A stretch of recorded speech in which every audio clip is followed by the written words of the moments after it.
নমস্কার, আমি আজকে আর একটা নতুন রেসিপি নিয়ে হাজির হয়ে গেছি। এটা হলো এঁচোড়ের চিংড়ি। এঁচোড়ের চিংড়িটা আমি কি করে তৈরি করেছি তোমাদেরকে সম্পূর্ণটা দেখাবো, বলবো। আর আমার ভিডিওটা কেমন হয়েছে তোমরা অবশ্যই বলবে। আর যারা ইউটিউব থেকে দেখছো, প্রথমে তোমরা যারা আমার চ্যানেলটা এখনও সাবস্ক্রাইব করোনি, সাবস্ক্রাইব করে পাশে থাকা বেল আইকনটা অবশ্যই প্রেস করে দেবে। আর আমার পাশে থাকবে, লাইক আর শেয়ার অবশ্যই করবে। আর যারা ফেসবুক থেকে দেখছো তারা ফলো বাটনটা প্রেস করে লাইক আর শেয়ার অবশ্যই করবে। লাইক আর শেয়ার করে আর ফলো বাটন প্রেস করে আমার পাশে থাকো। তোমাদের একটা ফলো বাটন প্রেস করলে আমার খুব উপকার হবে। আমার পাশে থাকো তোমরা সবাই। আর আমি এখন কিভাবে করছি দেখাবো, একদম টেনে দেখবে না, টেনে দেখলে একদম বুঝতে পারবে না। এইভাবে করলে খুব টেস্টি হয়। আমি কি কি দিয়ে করেছি তোমাদেরকে সবগুলো বলবো। আর এখন তো এঁচোড় পাওয়া যায়, এখনই খাওয়ার সময়, থেকে বড় হয়ে গেলে আর খাওয়া যাবে না, ভালো লাগে না তখন। এখন একটা টাইম আছে, এখন তোমরা খেতে পারো। চলো আমি কিভাবে তৈরি করেছি তোমাদেরকে সম্পূর্ণটা দেখাচ্ছি। নমস্কার, শিউলিস রান্নাঘরে সবাইকে স্বাগত। আজকে আমি এঁচোড়ে চিংড়ি করার জন্য এই যে দেখো, আগের থেকে আমি এঁচোড়েগুলো কেটে ছোটো ছোটো করে পিস করে রেখেছি। কাটাটা তোমাদেরকে দেখাইনি, কিন্তু এই যে এইভাবে তো তোমরা কাটতে পারোই, এই জন্য আমি আর দেখাইনি, এইভাবে কেটে রেখে দিয়েছি। এখন এই এঁচোড়েগুলোকে আমি একটু জল সিদ্ধ করে নেব, না হলে একটা কষ থাকে। এই জন্য এঁচোড়েগুলো কেটে প্রথমে জলে ধুয়ে আমি ধুয়ে পরিষ্কার করে রেখেছি। এখন আমি ওই যে জল সিদ্ধ করে নেব। একটু খালি জলটা তোমার গরম হলেই হবে, বেশি করার দরকার নেই, বেশি করলে আবার ভালো লাগে না। এই জন্য একটু সামান্য করতে হবে। জল আমি বসিয়ে দিয়েছি, এখন এঁচুড়েগুলি আমি জলের মধ্যে দিয়ে দেব। বেশি তোমার সিদ্ধ করতে হবে না, একটু সামান্য জলটা যখন গরম হবে বা একটু ফুটার সঙ্গে সঙ্গে নামিয়ে ফেলবে। তখন দেখবে এঁচড়গুলোর মধ্যে যে একটা সেন্ট থাকে, ওই সেন্টটা নষ্ট হবে না, কিন্তু কষটা চলে যাবে। হয়ে গেছে, আমি তুলে ফেলতে পারবো। বলছিলাম না জলটা ফুটলে হয়ে যাবে। এখন আমি এগুলো সব তুলে ফেলবো। গ্যাসটা অফ করে দিয়েছি। সিদ্ধ করতে হবে না, খালি একটু জলটা ফুটলে হয়ে যাবে। গ্যাসে একটা প্যান বসিয়ে দিয়েছি, এখন আমি তেল দিয়ে দিচ্ছি। সর্ষের তেলে দিচ্ছি আমি, রাইস ব্রেন দিচ্ছি না, সর্ষের তেলের মধ্যেই করব, এই জন্য সর্ষের তেলে দিচ্ছি। এখন আমি এঁচোড়গুলোকে ভেজে নেব, আর আলু আছে সেগুলোকেও ভেজে নেব। প্রথমে আমি আলুগুলো ভেজে নিচ্ছি।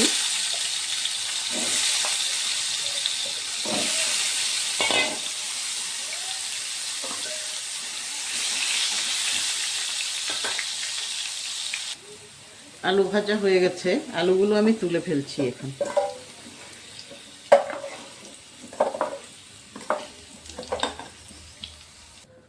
ওই তেলের মধ্যেই আমি এঁচোড়গুলো ভেজে ফেলবো এখন।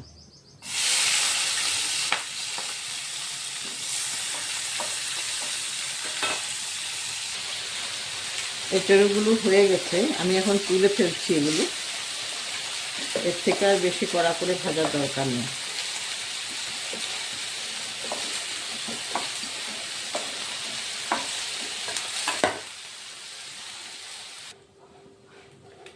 চিংড়ি মাছের তেলের মধ্যে আমি দিয়ে দিচ্ছি এঁচোড়গুলো একটু ভেজে নেব।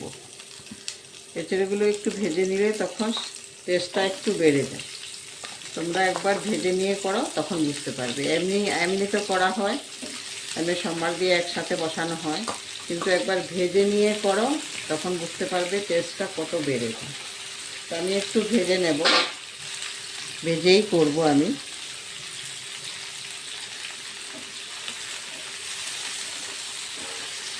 তোমরা টেনে দেখবে না, টেনে দেখলে একদম বুঝতে পারবে না। আর আমি কি করে করছি সম্পূর্ণটা দেখে তারপরে তোমরা ঘরে একবার করে খেয়ে দেখো, খুব ভালো হয় খেতে। আর এখন তো পাওয়াই যায়, দামও কম আছে। এখনই খাওয়ার সময়, আর কদিন পরে তো পেকে যাবে, আর খাওয়া যাবে না, তাই এখনই খাওয়ার সময়। আমি এখন মশলাগুলো করে নেব। এক টুকরো আদা দিচ্ছি, আর পেঁয়াজ কুচনো দিচ্ছি। পেঁয়াজগুলোকেও আমি গ্রাইন্ড করে নেব। একটু রসুনও দিচ্ছি, আর দেব কাঁচা লঙ্কা। আমি 5টা কাঁচা লঙ্কা দিচ্ছি, তোমরা তোমাদের মতো তোমরা যেরকম ঝাল খাও ওই হিসাব করে দেবে। এখন আমি এগুলোকে পেস্ট করে নেব। হয়ে গেছে এগুলো ভাজি। এঁচড়গুলো আমি এখন তুলে ফেলছি, আর লাগবে না। তেল দিয়ে দিচ্ছি, আমি এখন কড়াইতে করব। তেল দিয়ে দিচ্ছি, তেলের মধ্যে এখন আমি একটু পেঁয়াজ কুচনো দিয়ে দিচ্ছি। যেহেতু আমি পেঁয়াজ রসুন দিয়ে করছি, এজন্য একটু পেঁয়াজ দিয়ে দিচ্ছি। পেঁয়াজগুলোকে একটু হালকা করে ভেজে নেব। পেঁয়াজগুলো ভাজা হয়ে গেছে, এখন আমি মশলা দিয়ে দিচ্ছি। গ্রাইন্ড করা আদা, রসুন, পেঁয়াজ এগুলো দিয়ে দিচ্ছি প্রথমে। কাঁচা লঙ্কা এগুলো সব আমি একসাথে গ্রাইন্ড করেছিলাম, এগুলোই দিয়ে দিচ্ছি প্রথমে।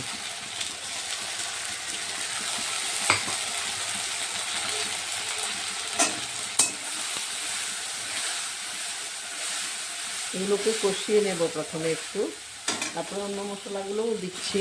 এখনই দিয়ে দেব অন্য মশলাগুলোও, একসাথে কষানো হয়ে যাবে। এখন প্রথমে দিয়ে দিচ্ছি ধনে আর জিরের গুঁড়ো, তারপরে দিয়ে দিচ্ছি হলুদের গুঁড়ো, তারপরে দিয়ে দিচ্ছি কাশ্মীরি লঙ্কার গুঁড়ো। এগুলো দিয়ে প্রথমে আমি একটু কষিয়ে নেব।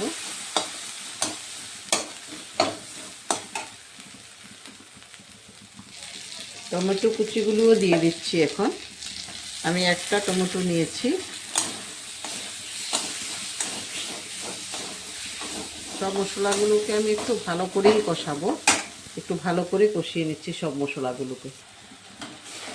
তেল ছেড়ে দিয়েছে মশলার থেকে, এই যে তোমরা দেখতে পাচ্ছ কিনা। আর একটু টাইম কষিয়ে নেব, প্রায় হয়েই গেছে।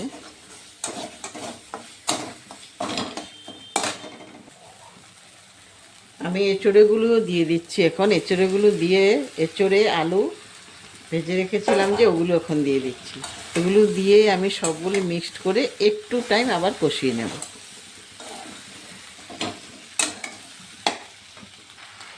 এইভাবে তৈরি করলে তোমরা মাংস রেখো এটা খাবে, এত টেস্টি হয়। মাংসও খাবে না এটা যখন তৈরি হবে, কিন্তু তৈরিটা ভালো করে করতে হবে। সব কিছু ঠিকঠাক মতো করে দিতে হবে, তখন ঠিক টেস্টি হয়। এখন আমার হয়ে গেছে, এখন আমি জল দিয়ে দিতে পারবো।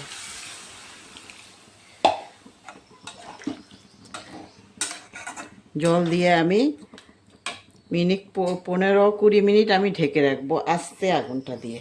গ্যাসের ফ্লেমটা একটু আস্তে করে মিডিয়ামে রেখে, তারপরে আমি এটাকে ঢেকে রেখে 15-20 মিনিট রাখতে হবে, কিন্তু গ্যাসের ফ্লেমটা মিডিয়ামে রাখতে হবে। হয়ে গেছে, এখন আমি একটু গরম মশলা দিয়ে এটাকে গ্যাস অফ করে দিতে পারবো। এই যে দেখেছো কত সুন্দর হয়েছে, কালারটাও খুব ভালো হয়েছে। চিংড়ি দেওয়াটা স্কিপ করে গেছে, এই যে চিংড়ি আমি পরে দিয়ে দিয়েছিলাম, এটা বলা হয়নি। চিংড়িটা আমি দিয়ে দিয়েছি, এখন দেখতে পাবে চিংড়িগুলো। এখন আমি একটা বাটিতে নিয়ে নিচ্ছি। আমি নিয়ে নিয়েছি একটা বাটির মধ্যে। দেখো কত সুন্দর হয়েছে, কালারটাও খুব ভালো এসছে। তোমরা এইভাবে করে খেও, আর আমারটা কেমন হয়েছে অবশ্যই জানাবে। আর সবাই ভালো থাকো, সুস্থ থাকো। আবার পরের ভিডিও দিলে যখন তোমাদের কাছে পৌঁছে যায়, এই জন্য তোমরা সবাই আমার ইউটিউব থেকে যারা দেখছো তারা সাবস্ক্রাইব করে রাখবে, আর ফেসবুক থেকে যারা দেখছো তারা ফলো বাটনটা প্রেস করে রাখবে। ধন্যবাদ।